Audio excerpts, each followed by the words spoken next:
কয়েকটা কথা বলে যাই। আমরা মনে করতেছি যে 5 তারিখে যে আমাদের গণ অভ্যুত্থানটা হয়েছে সেটা দিয়ে আমাদের সংগ্রাম শেষ, বাট এটা ভুল ধারণা। পৃথিবীর ইতিহাসের দিকে যদি তাকান, এরকম অসংখ্য গণ অভ্যুত্থান হয়েছে, যার পরে পাল্টা গণ অভ্যুত্থান হয়ে ওই গণ অভ্যুত্থানটা শেষ করে দেওয়া হয়েছে।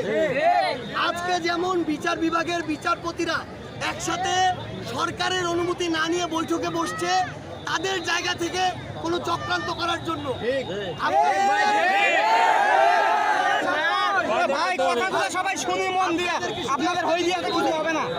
যতদিন না পর্যন্ত দেশ স্থিতিশীল হচ্ছে, বাইরের কিছু দেশের কিছু সংগঠনের চক্রান্ত শেষ হচ্ছে, যতদিন না পর্যন্ত আমরা আপনাদের এই ঘোষণাটা দিচ্ছি যে বাংলাদেশ এখন স্টেবল, তার আগে পর্যন্ত যখন ডাক দেওয়া হবে তখনই রাজপথে নামতে হবে।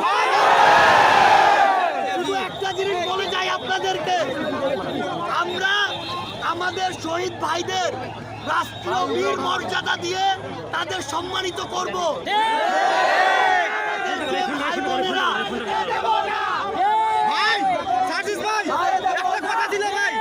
আমাদের যে ভাই বোনেরা বা তাদের পরিবার বিভিন্ন সময়ে আহত হয়েছে, তাদের জন্য যা ব্যবস্থা করা দরকার আমরা সেটা করব। আমাদের অনেক ভাই বোনের বাড়িতে বিভিন্নভাবে হামলা করা হয়েছে, ক্ষতিগ্রস্ত হয়েছে, এগুলোর সকল ক্ষতিপূরণ রাষ্ট্রীয়ভাবে দেওয়ার আমরা ব্যবস্থা করব। শান্তি মতো চলাফেরা করতে চাই ভাই, শুধু এতটুকু আপনারা সিকিউর করেন ভাই। শুধু আপনাদের বলি, আপনাদের নামে যদি বাংলাদেশের কোনো থানায় কোনো মামলা হয়, কোনো ভয়ভীতি দেখানো হয়, একবার শুধু বলবেন যে এটা করবে তার ব্যবস্থা আমরা এই কোটা আন্দোলনকে কেন্দ্র করে কারো বিরুদ্ধে কোনো মামলা দেওয়া হবে না, এটার নিশ্চয়তা আমরা দিচ্ছি। সবশেষে আপনাদেরকে শুধু এটা বলি, আপনারা এই আন্দোলনে যে মোমেন্টামটা এনে দিয়েছেন তার ফল হিসেবে গণ অভ্যুত্থান হয়েছে। যদি সেদিন আমাদের আবু সাইদ ভাই বুক পেতে এখানে না দাঁড়াতো, যদি আবু সাইদ ভাই একের পর এক গুলি খাওয়ার পরেও উঠে না দাঁড়াতো, আমি বলে দিচ্ছি এই গণ অভ্যুত্থান কোনোদিন এই পর্যায়ে আসবে। তাই আমাদের জায়গা থেকে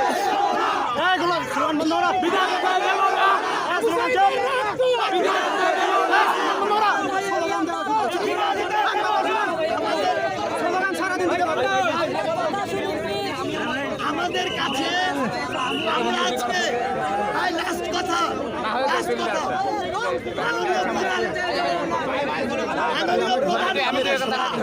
বাংলাদেশে প্রথম যে বিশ্ববিদ্যালয় আসছে সেটা হচ্ছে বেগম রোকেয়া।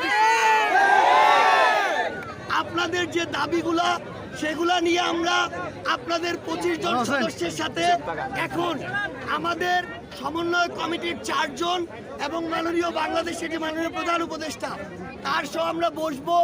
আপনাদের যতগুলো দাবি আছে ততগুলো দাবি মেনে নেওয়ার পাশ করিয়ে আনার দায়িত্ব আমাদের। ভাই ভিতরে হয়তো যাইতে পাবো না, কথা বলি ভাই, বিভিন্ন জায়গায় হামলা হচ্ছে ভাই, আন্দোলন করছে বিধায় ভাই, বিভিন্ন জায়গায় মামলা হুমকি হচ্ছে ভাই, বাড়ি ঘরে আগুন দেওয়া হচ্ছে ভাই।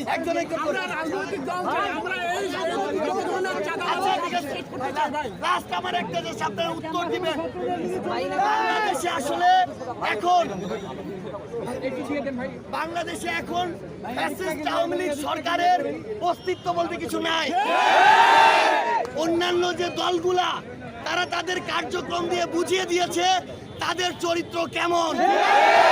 এখন আপনারা ডিসিশন দিবেন,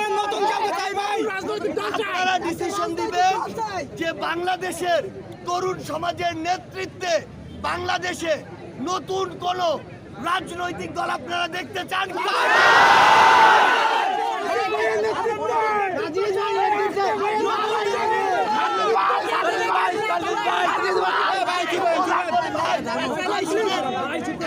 শুধু মনে রাখবেন ভাই, কোন একক ব্যক্তিত্বের নেতৃত্বের দরকার নাই। শেখ হাসিনার মতো একক নেতৃত্ব স্বৈরাচার বানানোর দরকার নেই। কোন কোনো নাম মেনশন করবেন না, যে জনতার জন্য কাজ করবে সেই নেতা হবে। আরেকটা জিনিস শুধু আপনাদেরকে বলি, এই 16 বছরে বাংলাদেশে সবচেয়ে শোষিত হয়েছে রংপুর বিভাগ। এই জন্য এরপর থেকে কোনো জায়গায় যদি আপনি শোষিত হন অবশ্যই সব দক্ষিণবঙ্গে যায় করবেন, প্রতিবাদ করবেন। এই পর্যায়ে